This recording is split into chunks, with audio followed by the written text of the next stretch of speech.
This episode is brought to you by Bad Boy Boards. Based right here in Denver, Bad Boy Boards takes raw hardwood and turns it into world-class cutting boards, charcuterie boards, chess boards, and more. It's a local brand with high quality and great prices, which is great because home chefs like me don't have to settle for anything less than simple elegance in world-class quality hardwood boards and dust covers. Learn more and order your own individually designed, constructed, and finished board at badboyboards.com.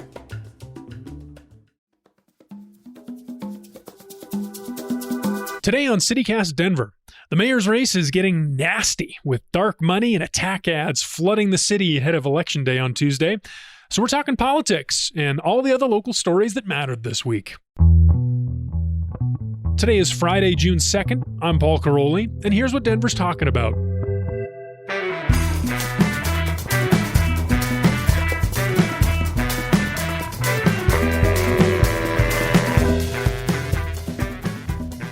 Welcome back to CityCast Denver, the show about the possible future home of Disney World. If Florida Governor Ron DeSantis accepts our Governor Jared Polis's bet on the Nuggets Heat finals, which starts tonight. Game 1 will have already happened when you hear this. Bree, of course, is here. Bree, Disney World in Colorado. Did you see the tweet? I did. It made me think about Celebrity. I think, was it Celebrity Sports Center had some involvement with Walt Disney? I thought it was Lakeside. Maybe. I also heard it was the Illiches. Yeah. Okay. Listeners, help us out. There's some Disney connection. Heritage Square, I don't know. But I liked that because whatever, Florida, politically and sports-wise, I am a Denver person. I don't know if we could hang with the whole Disneyland situation here, but job creation, right? Oh my God, huge. Immersive. Huge. We are already a place for immersive art. The OG of immersiveness is Disney, so... I don't know. I liked that thought. I thought it was great. I mean, Polis he's mentioned this whole bring Disney World here thing multiple times over the last few years because DeSantis has been feuding with them. You're going to take on the largest employer in your state, you fool. You know how much revenue Disney World makes in a year? I can't even imagine. $20 billion. Why would you want to chase that away from your state? Yeah. Well, Justine, you were just stationed in Florida for love. Yes. How do you feel about all this? Life works out in mysterious ways. One place I don't see myself is Florida, but yet I've fallen in love with a man in Miami, so I find myself there often. I just returned, but it's anything that hurts DeSantis is okay with me. So take away Disney. But also, we are not a Disney World state, a place. You don't think? No, Orlando is dedicated to it's the their whole thing identity. And it's just not Disneyland or Disney World. It's Universal, Legoland. It's Kid City. They always say in Florida, you take the kids to Orlando and then the adults go to Miami. That's kind of the thing. Oh, that's a good way to think of it. Yeah. Orlando is Disney World. So I don't know what DeSantis is doing. He's crazy. He's messing up. Messing up. Well, you heard her voice. I'll introduce her. She's back because it's our big pre-election Friday show. So she's our politics and green chili correspondent, Justine Sandoval. Welcome back. Thank you. So we do have one bit of business before we get into the politics talk in a second. It's a favor that I have to ask of you, our listeners. CityCast is surveying our listeners to help us make CityCast Denver a better, more useful podcast for you. So if you have a minute, please go to citycast.fm/survey to take the survey. It's only 5 minutes long. We timed it. That's citycast.fm/survey. And when you take the survey, you'll be eligible to win a $250 Visa gift card. So I'll put that link in the show notes. That's citycast.fm/survey. $250, pretty good. But let's get into it. We've been talking about it for years, and it's finally here. This coming Tuesday, it's finally time for Denver to pick its first new mayor since 2011, 2012? Yeah, 2011, I think, is when we elected. Oh, good. I don't know. It's you been would 500 years. 12 years ago. Feels Over like forever. a decade ago. Mayor Michael Hancock is going to be gone in July. We're picking our new person. It's either going to be former CEO of Denver Chamber of Commerce, Kelly Brough, or the former state senator, Mike Johnston.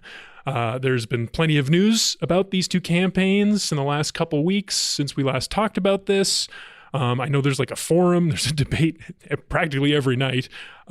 Justine, how are you feeling about the race right now? I think I'm ready for it to be over. If I'm really honest, it's just really a weird race. Well, I say that like every single mayoral race isn't weird and wonky, but it's like brings up every time it's happening again. It's like, what is going on? Who are these people? Yeah, Now we are been looking at these people for the last 6 months. We know who they are, but we don't know what's going to happen. Yeah, I'm actually really sad about turnout, and I think that that's a big thing going forward. Like, groups in this city need to figure out, because it's like only so many people voting, right? Right. And even this runoff is less participants than the than the first election, and I think that that's a big problem for really deciding like who should be leading the city, and something we should work on. So I'm like getting there with everyone else to the finish line next week, but I think that we could have done so much better as a city, Denver, to show up to vote. I mean, you do voter engagement stuff on a statewide level. Do you just feel like the groups here that do that kind of work were not tuned into folks, or folks in general were just like, I just want this to be over? I don't know. It was interesting because yesterday while I was staring into space thinking about my career choices in politics, I was like, I understand, I think, the Colorado voter as a whole more than I really understand the Denver voter. The new Denver voter. I shouldn't say the new Denver voter. I think that Denver's just changed a lot, as we know, in the past like 10, 15 years, that the views, Denver's still very progressive, but where people like fall in these buckets is a lot different.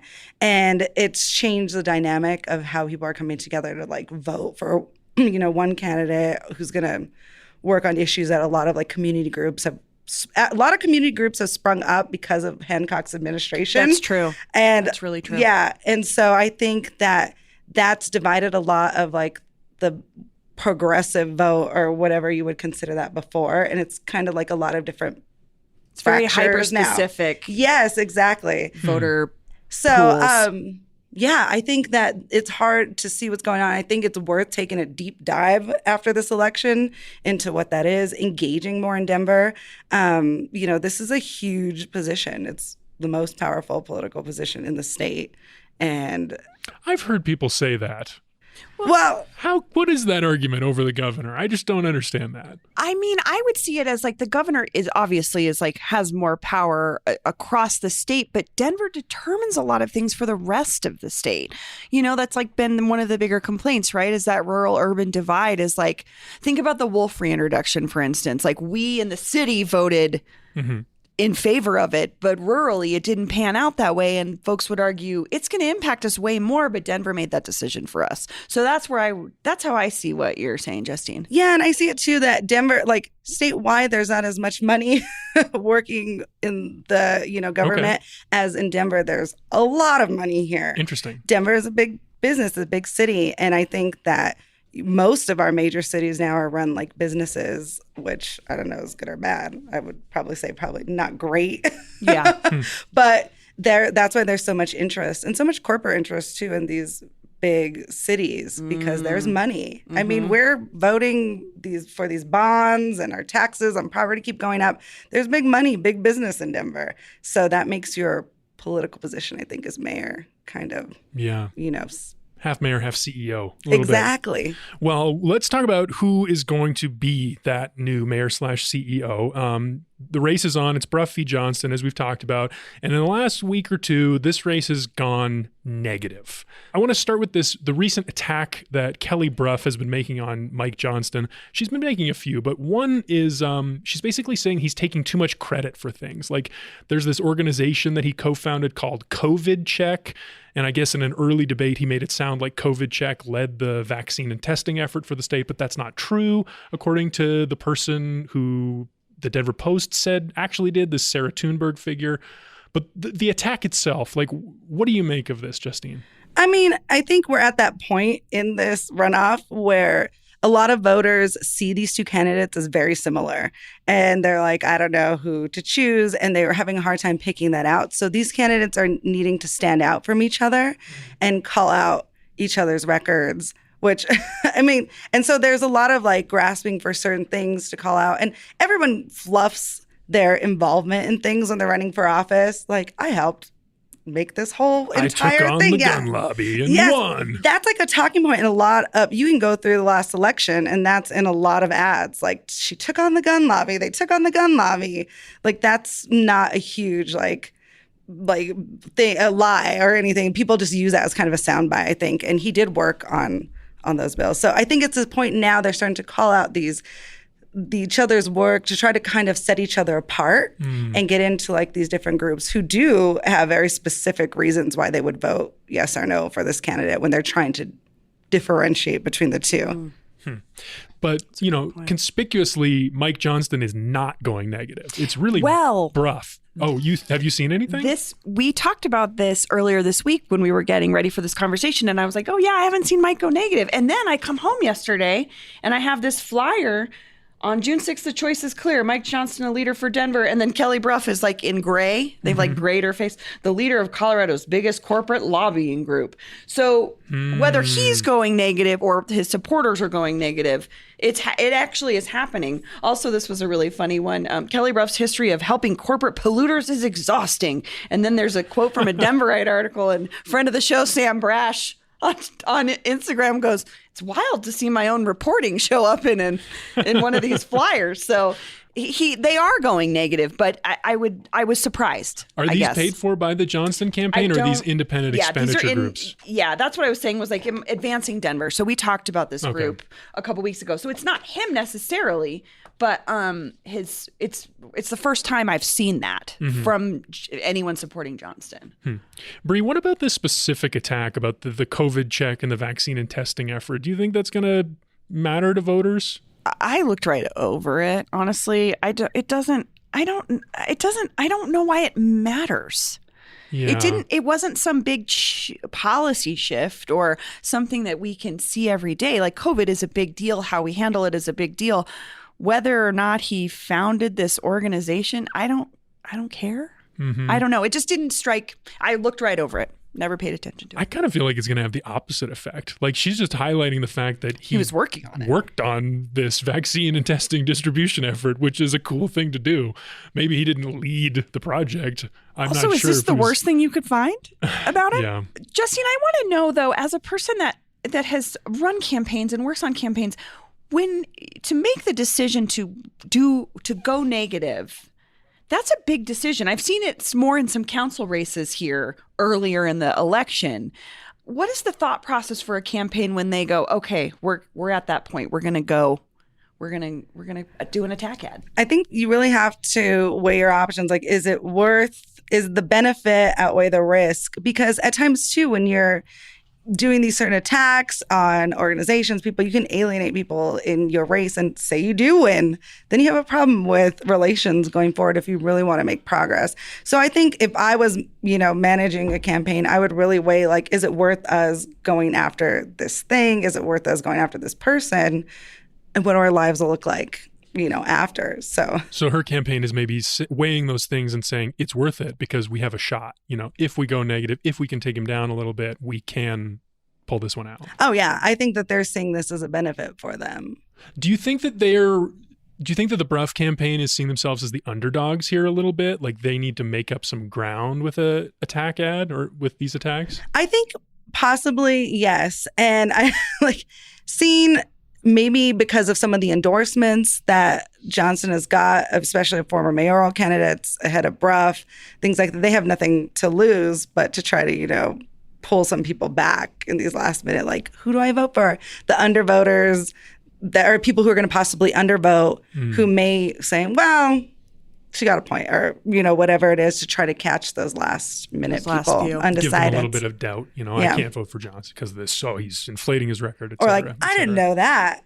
Wow. That one thing that was glad I didn't fill this out yet. Yeah. But he aligned with this one group that I absolutely can't stand. So I didn't know that. Well, I've met a lot of people in the past. I've been like, tell them information about the other candidate. Like, I wish I would have known that. I already turned in my ballot. And I'm like, So we talked about the Johnston most recent sort of attack ads on Kelly, but Kelly was doing her at least supporters of hers were doing attack ads on him a little bit earlier. Her campaign was. Her campaign was. Oh, yeah, you're right. In their emails. Yeah, that's true. Anyway, Justine, you mentioned endorsements. That's the next topic I want to get to. This is another little bit of nastiness here. This is a story that came from the Denver Post.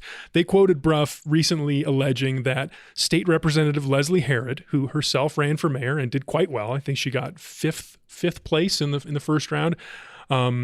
They quoted Brough saying that Herod asked her for a high-ranking job in exchange for an endorsement. Brough said she didn't do the deal, and that's why Herod went on to endorse Johnston.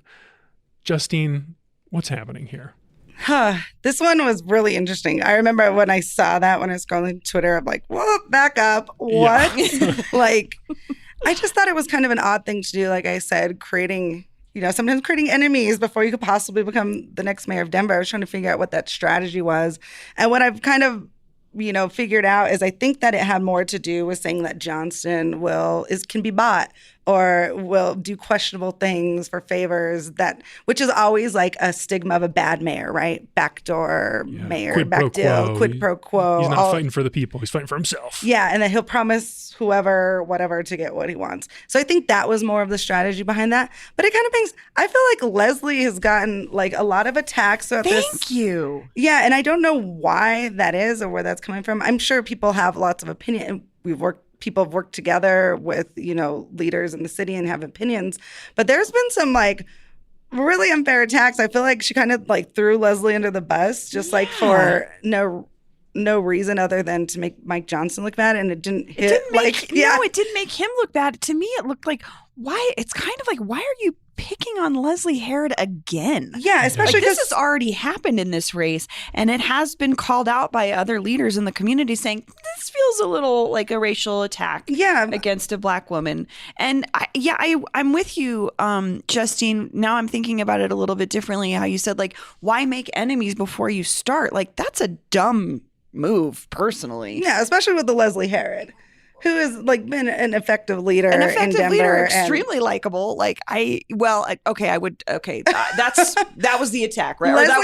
That was the criticism, was that she was not likable, which there's all kinds of things there in politics and sexism, and we can dive deep into that. That's a whole other show. But regardless, it just felt weird. Why? Especially because so many of the other former mayoral candidates also endorsed Johnston. And I think that has a lot to do with, even though Hancock isn't running, people are still running against Hancock. And so majority of those people up there were trying to convince everyone why their administration was going to be better than all these years of a Hancock administration. And Kelly is a representative to a lot of people of that administration that we're trying to change. And so it makes sense that a lot of these candidates went over to Johnston and not Brough, I think. So to single out Leslie was just it was very interesting. Well, we got to go to a quick break in a second, but we got maybe another minute here. What are our, last thoughts, hopes, feelings for Election Day on Tuesday? Maybe a prediction? Bree? I don't know with this mayor's race how it's going to shake out. We talked about the city council races earlier this week. That's more interesting to me because the makeup of council could really change ideologically. But again, what that council looks like, who that mayor ends up being, and how they work together, that is something that remains to be seen. So I'm more curious in the aftermath, like what we do end up with, whatever it is, and what that means for the big conversations: housing and homelessness, encampments, the idea of public safety, transit issue. I'm just curious who's going to end up there and how they're going to work together. Justine, how about you? Thoughts, dreams, feelings, hopes? I think, of course, like every election, I've become a little cynical towards the end. But like I say, every election is, once we know what happens after Tuesday, people who are working on these big issues that Denver has to solve, no matter who the mayor is, are going to stop. We're going to look at the lay of the land and assess and move forward from there. Well, listeners, we will be, as usual, staying up late to see the results on Tuesday night. So watch your feeds Wednesday morning for our first impressions and a breakdown of the results on the mayor's race and the city council races. But right now, we're going to take a quick break, and we'll be back in a sec with something else. All right, and we're back.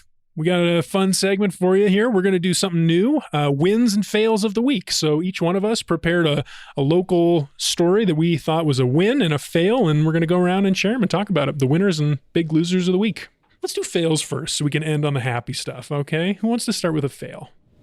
Why are you looking at me? I saw your eyes. All Your right, disdain on Bring your it on, Bree. face. Okay. All you. D3 Art, which is a DIY show space in Westwood. They do all ages shows. They do all kinds of community events. They do AA meetings. It's really this incredible space in Westwood that's also really culturally aware and sensitive to the community. In Westwood was served with a cease and desist in May, and it was regarding their the permitting around what you can use the building for. It's like technically zoned as a garage. There were some issues with they need their sprinkler system updated and some things like that.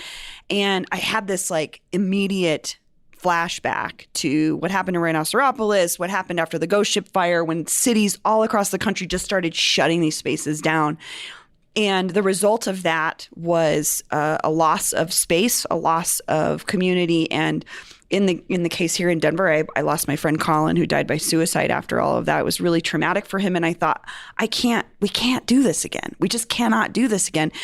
We've got to support these spaces because they're so vital for not just young people, but the community at large. And I was just bummed. It just really bummed me out. And I just don't want to see that happen again. So that was my fail, was like, oh man, we just can't lose D3. Justine, how about you? Do you got a fail for us? Yeah, well, I have a fail, and it was the Hard Rock Cafe shutting down on 16th Street Mall. Oh, I really? saw that. Yeah. Devastating. Well, and not that I'm a huge been in fan of corporate Hard Rock Cafe, but I know. It's like, what? yeah, it's not so much the Hard Rock Cafe that I'm mourning, although it's been there since 1998.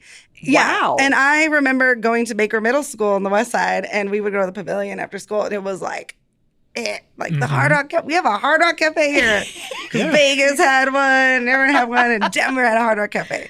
I think I probably ate there twice in my I know. entire I genuinely don't remember if I ever went there. Yeah, no. So not so much a Hard Rock Cafe, but I think it's like the bigger picture is like the failing of the Denver pavilions right now. Yeah. And, That was a big promise for us. Like, you guys have to realize, like, I always joke, I watched them tear down the old apartment building that was there to build the pavilions, and we called it Joe's apartment because there was this movie about cockroaches and blah, blah, blah. I'm old enough. It was to know. stinky. Like, it was one of those buildings they knocked down and it was stinky, but they built this cool outdoor mall, and it had a Nike town, and it was like, it's kind of that when we were a cow town, the little things that made us feel so cool. Yes, we had a Hard Rock. So I feel you that little disappointment, because like there was a Uniqlo there that we no longer have. I think there was a lot of cool things in that, and it lately it's not been and I think that's a trend of businesses leaving the mall, and there's the whole narrative that it's scary down there or whatever, but it's actually part of a bigger picture of something is going on with the real estate there and these landlords. I think there's some people asking what exactly the owners of the pavilions are doing, because people aren't renewing their leases. Are they gonna get rid of it? What is gonna happen? But it's also a mix of COVID, people stop working downtown. So I think that, it's symbolic of the fact that we need to really reassess what the 16th Street Mall looks like, maybe center it more around living and affordable housing and people being able to live downtown and work downtown, because we don't have offices there like we used to. So yeah, that's a big, big problem happening right now. Bring back that old stinky apartment. Just kidding. Well, we need the housing. So No, for real. All right, well, shall I go? Yeah, Paul, go for it. All right, so my fail comes to us from the Denver Broncos offseason. They have a new coach. We've talked about, I don't know when he was hired, Sean Payton, who was played by Kevin James in a biopic that I would love to bring up every time he comes up, because I think that is so weird.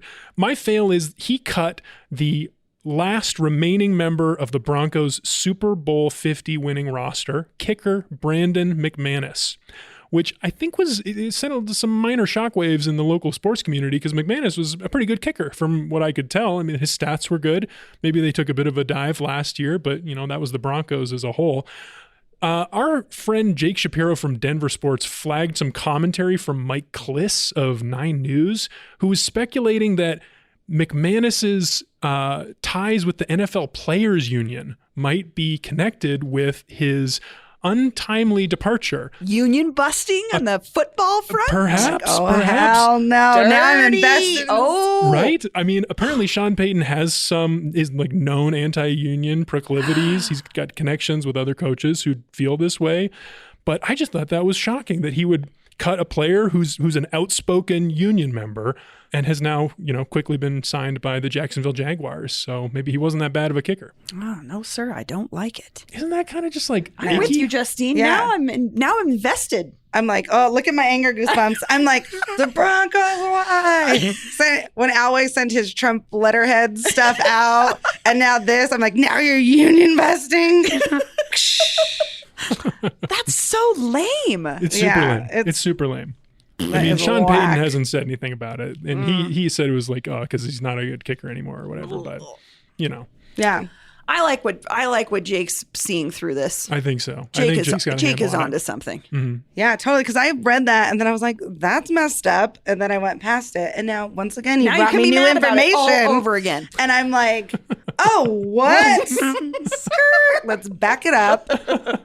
Union busting what? All right, let's get to the good stuff here. Bree, you said the flip side of your fail was your win. So why don't you start? Yeah, so the flip side was D3 Arts is working really hard to stay open, and they have support from our councilwoman, Jamie Torres, who I would say that is really important to me because, again, I think about what happened with Rhinoceropolis. It was in the Rhinoceropolis. It was in the Rhino Arts District at the time. Albus Brooks was their council member, had nothing to do with it, was not involved.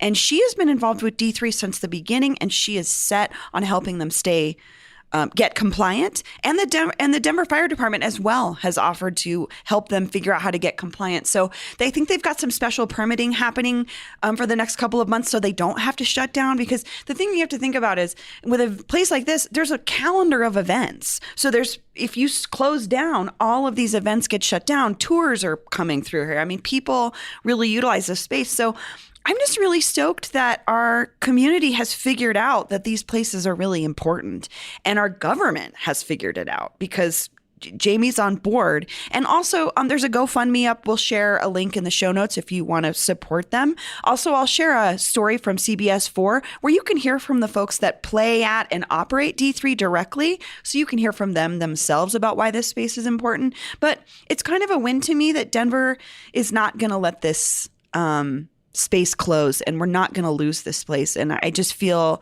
very proud of my city for making this about face in the last 5 years to go, wait a minute, we wouldn't have a Meow Wolf if we didn't have these kind of spaces. We wouldn't have the big shows coming through here at the Fillmore and the Ogden and Red Rocks if we didn't have these initial spaces. I think about a couple weeks ago, Future Islands played at Mission Ballroom. They played at Rhinoceropolis for years. That glow up is like that's several venues. And it started because Rhinoceropolis was the space that Future Islands could come through, play, build a fan base, and continue to grow. So D3 is going to be that. It is that. And I'm just really happy that Denver figured it out. Well, that's great. Yeah. I like that. Good end to a story. Justine, how about you? What's your win?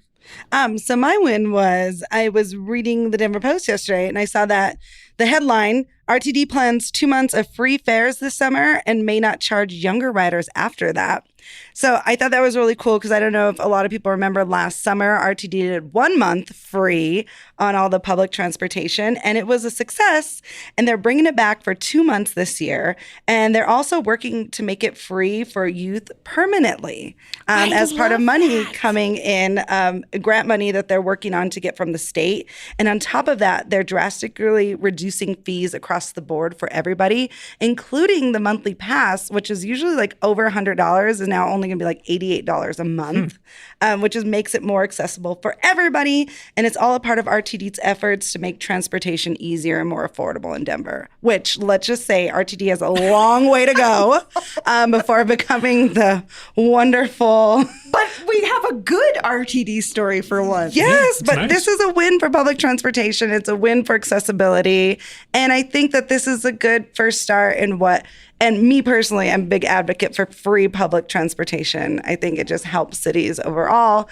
And if you do studies, the cost is actually way less than we thought, and it's more beneficial to our city. So for me, this was a win because I see this as a big first step in going in that direction. So good job, RTD. And also supporting young people. I love that. Yes. They could like loop it into the My Denver card or something. There'd be something really easy to do there. I'm thinking about this like video that was going around Instagram a couple weeks ago of like how blown away people are that kids in Japan ride their trains alone. Like 7-year-olds ride the train alone. Huh. And we're a long way from that, but for kids who need it, as well as kids that have access to their parents driving them around, they could get used to riding the bus. I mean, it's all about routine, right, for a lot of people. So get them started early. And I love public transportation. I was going to say, as someone who's wouldn't let me get my license unless I got good grades in school, I was like, I got this bus pass, I'm gone. And I still remember all the bus routes of Denver.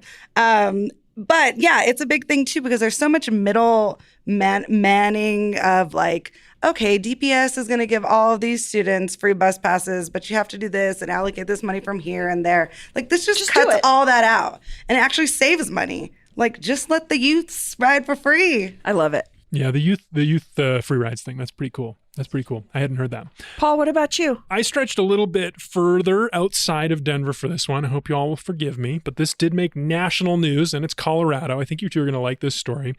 Naomi Pena Villasano is a senior at Grand Valley High School, and she wanted to wear a Mexican flag sash at her graduation last weekend. Oh, I love when I see those. Sorry. I know, it's nice, It just right? like feels nice to like get to see a kid's like personality or culture or something reflected in these things where we're generally just all wearing the same thing. Couldn't agree more. Love seeing the personality on there, especially at a ceremony like this.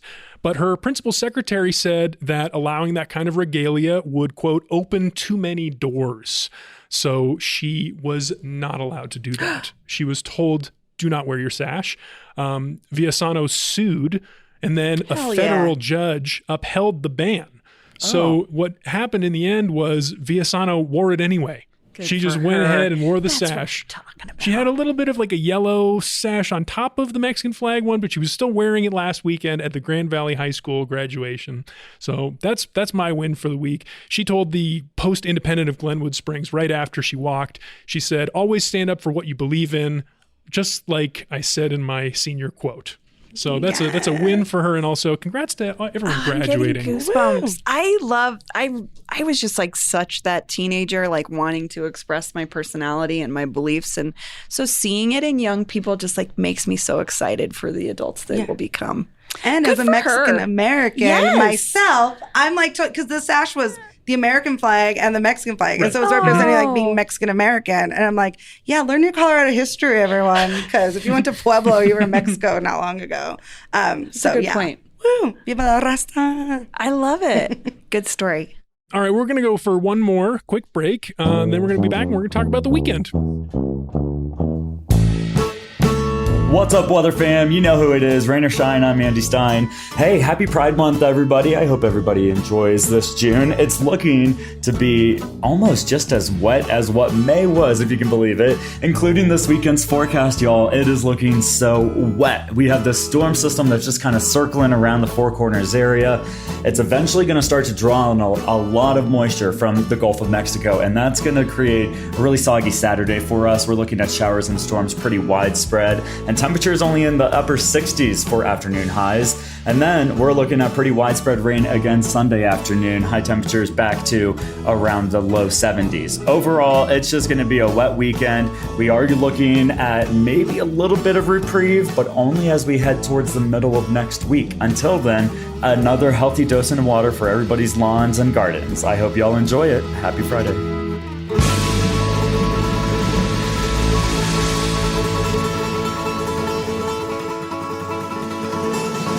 And we're back. It's time for the official CityCast Denver Maybe for your weekend, as in maybe you'll see us there, because as usual, there are so many cool things happening in Denver this weekend, but there's only one where you might see us. Peyton Garcia rounds up her best bets in our newsletter, Hey Denver, every week, and she's here to give us her top picks. Peyton, welcome back to the show. Hey, guys. Hi, Pey. All right, you ready? So what do you got for us? Yeah, bring it on. Okay, Paul, this one is specifically for you. Love it. Love it. Can't wait. You're so nice to indulge, Paul. So, at Dairy Block this weekend, Friday night actually, is the grand opening of a new immersive art show pop-up called Kobini. Kobini? Yes, and a Kobini is a Japanese convenience store. So it's like a pop-up store? That. I don't think it's a store. I think it's an art show of a store. So I think it's like you go in. I don't think it's functioning as a store. I think you go in to this Japanese convenience store. So it's deeper than that. It's like, I guess these convenience stores are like really important in Japanese society. I think so, yeah. I don't know anything about them. But you send me things throughout the week that sound interesting to you. And you seemed particularly excited about this one. I don't know how much you actually read about it, but I wanted to put it out there. Are you interested in checking out this immersive Japanese convenience store where I don't think you can actually buy anything, but you do get to take a sneak peek into Japanese culture? I think if they had the snacks, I think this stuff is very cool. Japanese convenience store culture is strong and unique and fascinating. I would love to go and just buy all the exotic different snacks. That's exciting to me. But if you can't buy any of them, if it's not like a real shop, I don't know. Justine, what do you think about that one? I actually really like that because I've been down this like whole wormhole on social media of Japanese convenience stores for like a month and a half now. I love that. Yeah, and I watch like this guy go every day to the 7-Eleven or the Lawson's in Japan and all the cool things. So even if I couldn't buy anything, I think just because I'm like in that into it world right now, I would totally want to go check that out. That's interesting. I didn't know anything about this I don't know, this thing that's part of Japanese culture. Yeah, it is unclear to me if you can actually purchase stuff. They describe it as an art show, an immersive art show. So I'm thinking you just get to look at things. I don't think you get to take things or touch things, but I don't know. Interesting. Well, I might go and report back. All right. Yeah, you should let us know, Paul. Although you won't be allowed if it's not our Denver maybe. So okay. Moving on. Yeah, what else you got, Peyton? Okay, other thing happening Friday night is a fundraiser to benefit Focus Points Family Resource Center. It is happening at Rhino Art Park. There's going to be food from Comal Heritage Food Incubator, a great business to support. Didn't they just move over there? To that or maybe spot? It's at, yeah. Okay, well, I mean, then they did. it's... I'm just trying to... They are in the art park itself. Mm-hmm. Yeah. Cool. And there's going to be music from our very own Los Mocochetes, who play our CityCast Denver theme song on the podcast. So yeah, and then there's going to be Loteria, the Mexican game of chance. So, tickets are $125, but it's to benefit, it's a fundraiser to benefit Focus Points Family Resource Center. Sounds like a good time. Did you have Justine, you seem excited. We're just about to explode over here. This is like totally side note, but Los Mocochetes, my really good friend Joshua plays in the band. Someone stole his hat from Nice's last Saturday, and it's been a big thing on social media. But it's very important to him because it's been his hat forever. But it has a beaded band from his auntie that's one of a kind around the brim of the hat. So if anyone sees that hat, it was check last out, seen possibly at Thirsties in Thornton. At Thirsties in Thornton was the last sighting. So if you see his hat, bring it back. Hey, I like that. I've been hearing about this hat all week. Really? I will find that hat. It's my weekly mission along with getting people to vote in the next election. I'm like, find Josh's hat. I like that. I really hope something comes of this. Sharing it on the podcast. Everyone be on the lookout for Josh's hat. I will And find We'll then- share a link in the show notes. You Then can see it. It's beautiful. Go Yes. to this fundraiser and give it back to him. Yes, exactly. Do the right thing. That's a nice thought. Okay. Okay, moving on. Yeah. Next thing we've got is the Indian Market and Powwow. So this is hosted by Tesoro Cultural Center. This is the 22nd year that they're doing this. It's a celebration of American Indian artists and heritage, and it will be hosted at the historic Fort Restaurant in Morrison. The fort. Love the Yeah, fort. that's where Tesoro Cultural Center is. I always forget that. Yeah. 'Cause they do cool stuff. Yeah. All year round. I love that. Like It's a an great excuse to go to the get fort. Absolutely. Yeah. Mm-hmm. A little market, little, Rocky Mountain oyster or whatever. Yeah. Oh, Yeah. Lord. Well, that's a pretty good option. What's Yep. our fourth one, Peyton? So our last one is Taste of Colorado / Viva Streets. So I know we've already talked about Viva Streets on here, and it was the CityCast weekend maybe at one point. But this one in particular coincides with the annual Taste of Colorado festival that happens at Civic Center Park, where there's local vendors, musicians, entertainers, things of that nature. To remind you, Viva Streets is where they close down 2 major streets downtown to cars to have them available for pedestrians and cyclists. So it's a good reason to cycle your way down to Civic Center Park and check out Taste of Colorado. Last time we talked about this on the show, I got an email from my mom. I did not remember this, but they had taken a trip to Colombia recently where this whole Ciclavia Viva Oh, yeah. Streets tradition started. And she just raved about it. She loved it. She thought it was a great experience. People of Bogota seem to really get a lot out of it. So I'm even more interested in going to see a Viva Streets. Thanks for that recommendation, Ann. Yeah, Viva Never give Streets Ann a gets shout the out. Paul's mom cosign. Yeah, that's the Paul's mom stamp of approval. All right, so those are our 4. What are you guys thinking? Man. Viva Streets. Como sounds good. Kobini, Immersive Art Tesoro. Show, Lotteria, Fundraiser, I always like a reason to go to Como, the Tesoro Cultural Center Indian myself. Market, and Powwow, Taste of Colorado. Justine, where are you leaning? I think I'm leaning towards the Kobini market. That sounds really cool. And it's close to me. So I'm also like, That convenience helps. sounds great. Yeah. I'll add too that it coincides with Dairy Block's First Friday, so they'll have a bunch of stuff going on if you want to nice. check out, because it's the grand opening ceremony for Kobini tomorrow. Peyton, will you tell me what the Dairy Block is? Because I Oh don't yeah, understand it's like it. it's a food hall. It's basically a food hall, but it's a Frank Bonanno food hall. So it's all of his concepts, cool, which okay. I love Frank Bonanno. Hey Frank, Yeah. he loves the show. And I love his food, and they've got like a bar in there, Pocalola Social or Pocalola. I think that's what it's called. It's a bar. Anyways, it's really good, and it's fun. Okay. It's hip. It's buzzing. They've got like an activated alleyway. There's Oh, live music. cute. I do love when they do that with Yeah, little alleys. boutique shops. It's fun. I mean, I'd be down for that. I looked at the Konbini website, and it looks very interesting. It is a Lawson's, it looks like, which is one of the convenience stores in Japan. It's like a big deal. Yep. Lawson's. Interesting. That sounds cool. Well, that could definitely be the one for me. I'm Yeah. down. Let's try it. Sounds like something new. Love it. Love Okay. something new. And there you have it, the official CityCast Denver maybe for your weekend, but there's way more where that came from. Peyton's got plenty more recommendations in our newsletter, Hey Denver, which you can subscribe to right now by texting Denver to 66866. Peyton, Justine, Bree, thanks so much for joining me. Hey, thanks. Thank you. Thanks, guys. And that's all for the week here on CityCast Denver. Our producers this week were me, Paul Karolyi, and Olivia Jewel Love. Peyton Garcia writes our morning newsletter. Bree Davies is our host. Our music is by Los Mocochetes, with additional mixing by Tyler Lindgren. If you haven't already, subscribe to the show wherever you get your podcasts. Follow us on Twitter and Instagram at CityCast Denver, and tell Brandon McManus about us the next time you see him. Learn more about us at denver.citycast.fm, and that's all I've got. See you next week.